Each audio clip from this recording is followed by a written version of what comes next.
I noticed that other news outlets like the Daily Maverick, Victoria Regan, others have chosen to jump on the bandwagon rather than actually examine the fact.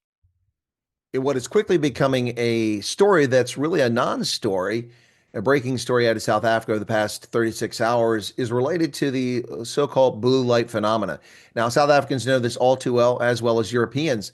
This is a situation where government ministers and VIPs think they're very important and drive around like idiots with police escorts with blue lights, pushing pedestrians and motors off the road in quite a dangerous fashion. I myself experienced this in Africa, particularly in Liberia, when they actually attacked the vehicle of the commander of the United Nations mission in Liberia. It was unbelievable, puncturing his tires with screwdrivers. It was unbelievable.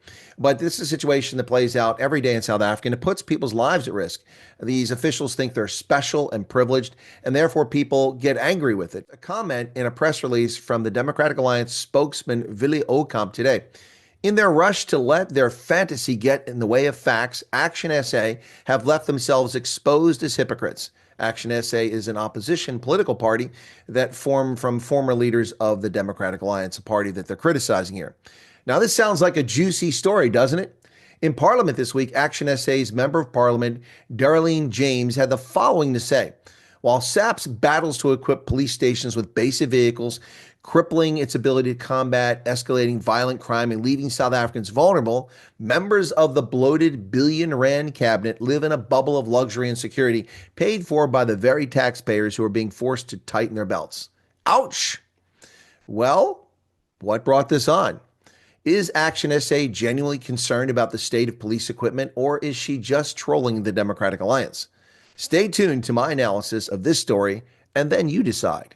Welcome back once again. This is Chris Report, and he assured me that since I'm in town in Boulders, folks, this is Chris Wyatt reporting from South Africa.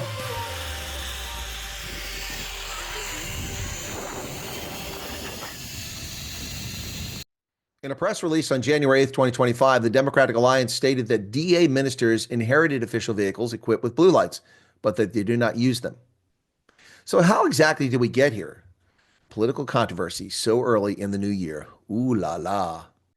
Answering a question posed by former Democratic Alliance Nelson Mandela Bay Mayor and current ActionSA parliamentary leader Athol Trollip regarding the use of blue light equipped vehicles, Democratic leader and agriculture minister John Steenhuisen revealed in his response that his official vehicles were fitted with blue lights, sparking criticism from ActionSA that the government of national unity was a marriage of convenience between the ANC and DA, that's implied, driven by the division of cushy cabinet positions and their associated perks. Ooh, ouch. The derogatory comment about the government of national unity is very revealing and instantly raises questions about ActionSA's intent in asking the question in the first place. Is this about perks and privileges, or is it simply about denigrating the DA?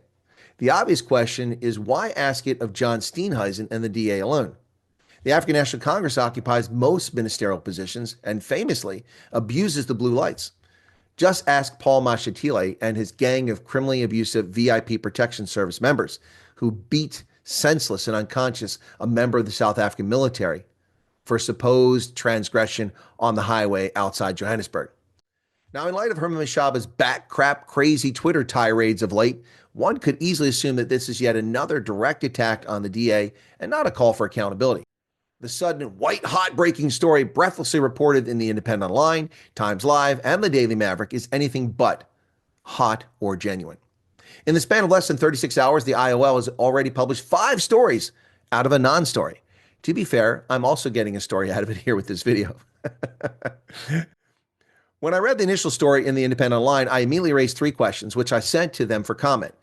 In the interest of full disclosure, this morning I had a reply with a link to a new story, one that addresses much of what was lacking in the original rush to publish. Now, perhaps the IOL is not being malicious here, but more focused on getting to print quickly than getting the story right. So these were my questions that I asked when the story broke. Is the story implying that John Steenhuisen lied about not using blue light vehicles? If so, do you know when he made statements to that effect? I'm not aware of them. And number 2, why is the story about Steenhuisen? Why not cover all ministers who use blue light vehicles? Seems fair. And number 3, regarding the vehicles mentioned and the 2.8 million rand value, are they new vehicles? When were they purchased? Your story implies Steenhuisen went out and bought them. Did he? Well, it does imply that. And as we discovered, he didn't, which is what I suspected. In spite of a satisfactory response from the DA's Willy Ocamp regarding the blue light vehicles, the IOL, Times Live, and even the Daily Maverick still ran disingenuous clickbait headlines that libel the DA, including a ridiculous poll at the Times Live that asked questions, all of which are meant to undermine the credibility of John Steenhuisen and the Democratic Alliance. Not a single response for those who want to answer the poll about, well, there's nothing untoward going on here. Now, this is shameful conduct from organizations that reach millions of South Africans, distorting the story and undermining credibility for the Democratic Alliance. The Democratic Alliance national spokesperson, Willy Ocamp, accused ActionSA of making misleading statements and stoking public outrage about the official vehicles used by the Minister of Agriculture, John Steenhuisen. He's 100% correct. The DA is correct to be unhappy with ActionSA, a party that seems to exist almost exclusively to undermine the DA, not to govern South Africa. At least that's the public appearance of what they're saying and doing. ActionSA appears to be establishing itself less as a party to lead South Africa and more as a bitter ex-spouse. ActionSA is to the DA as the EFF is to Cyril Ramaphosa and the ANC, a political foil and naysayer. The DA really should be more focused on the dishonest reportage occurring in legacy media. I would not be surprised to see Democratic Alliance lawyers now busy preparing legal briefs for lawsuits or cases for the press ombudsman. Willy Ocamp said all ministerial vehicles for DA cabinet ministers are inherited from the previous administration, and the acquisition of new vehicles has been strictly blocked by the DA ministers themselves.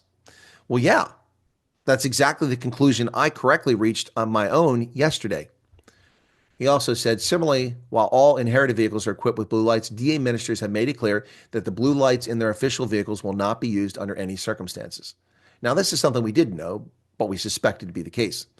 Ocamp also said the DA believes that no minister has the privilege to travel in blue light convoys that disrupt traffic and grant ministers the unwarranted luxury to not plan their travel and appointments wisely. Well stated. If the DA ministers did not abide by their party's position, then there'd be a story here. But there is no news story, only propaganda and libel. He went on, DA ministers therefore instructed their security personnel to always abide by traffic laws and not make use of blue lights for all ministerial travel. Well, if we see John Steenhuisen violating that, then they'll have a story, but they don't. Now, all members of government should be doing this. Paul Mashatile, are you listening? And finally, he said, this is not a parliamentary perk. Instead, they are regarded as a tool of trade for members of the executive branch across the world. True statement. As has always been the practice, members of the executive are provided 2 official vehicles in Gauteng and in Western Cape. Official vehicles are only provided in these provinces.